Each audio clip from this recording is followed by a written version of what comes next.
Can you imagine having your home bulldozed because the state needs to build a road? You may own your home, but you don't realize that the government has certain rights to take your property in certain circumstances. So today I'm going to talk to you about 4 different ways that the government can take your property. Let me preface this by saying that I am just the messenger here. I'm not saying I agree with these or like it, but I think it's important that you understand as a property owner what the government may be able to do. Let's begin with eminent domain. In fact, my in-laws had this happen to their property recently because of a road improvement project in Iredell County. Eminent domain, put simply, is the power of the government to take private property for public use, provided they offer just compensation. And typically this is used for roads, so it is very difficult, if not impossible in some cases, to avoid this sort of taking. But you do get the ability to negotiate with the taking entity to make sure that you get just compensation.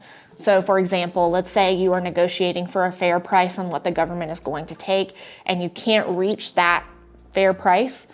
Even if you have not agreed to a price by the time the government starts their project, if they file the lawsuit for the taking, at that point they get the property, but they have to deposit at least what their offer was with the clerk, and you can continue negotiating for a fair amount through that court process. And that's what my in-laws went through. So they were able to reach a settlement that was higher than the initial offer, but they did have to, hold out a little bit longer and have an attorney help them negotiate that. The next way a government can take title to your property is through foreclosure of tax liens. It's the same process that a mortgage lender would use to foreclose your property. That's where they file a lawsuit in action, a special proceeding for foreclosure. They join all the necessary parties, meaning if you owe other parties beyond just the taxes, they would join your lender, they would join any, if you have an equity line, etc. You've got HOA liens, all those parties would be brought in. And then that foreclosure process would proceed, and ultimately it could end up with an auction of your property, and then you would lose your property that way. Now the other method involves the taxing authority that you owe money to docketing the certificate of the taxes owed. And once that's done, it's clocked as a judgment against your property.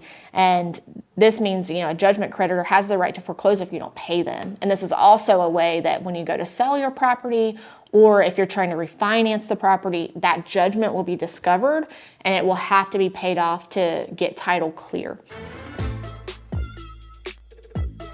This next one is a little word that can be hard to pronounce, and I might not even pronounce it right now. In fact, when my husband was trying to say it to me last night, he's like, Escheat? And I don't think that's right. I've heard people say Escheat or Escheat, but this refers to the property of yours going to the state. This type of thing happens when you own property and you pass away and you don't have a will and you don't have any known heirs. So if there is nobody to give your property to through a will or through intestacy, then it goes to the state. So it is exceedingly rare that someone would not have any known heirs, so that's possible. But one way to avoid this is to have a will that clearly states where your real property is to go once you pass away. And in fact, one of the biggest motivating factors for people that come to my office saying, I need a will because I don't want my property to go to the state, is this concept of Escheat. Lastly, one way that the government can take title to your property is forfeiture. This necessarily requires a criminal conviction, and a pretty serious one at that. There are ways to have forfeiture of personal property that are a little more common, but real property is pretty extreme. And it's usually to prevent illegal activities from taking place on or in the real property. So this would require that the owners of the property be defendants in that criminal action and really be the reason why that criminal activity is taking place on the property. But once that conviction is rendered, then the court can order that the home be forfeited. And when it's real property, what happens is the title to the real property is then surrendered or given to the school board in the county where the property is located. Then the county school board can do with the property what they see fit. Let's say there's a loan on the property. Well, that school board can pay off the loan, or they can sell the property to pay off the loan and keep the proceeds. Or if it's owned free and clear and they take title subject to no liens, then they can keep the property really and use it whatever manner they choose. So like I said, doesn't mean I like these ways that the government can take your property, but the more you know, the better choices you can make about what you do with your property and how you conduct yourselves.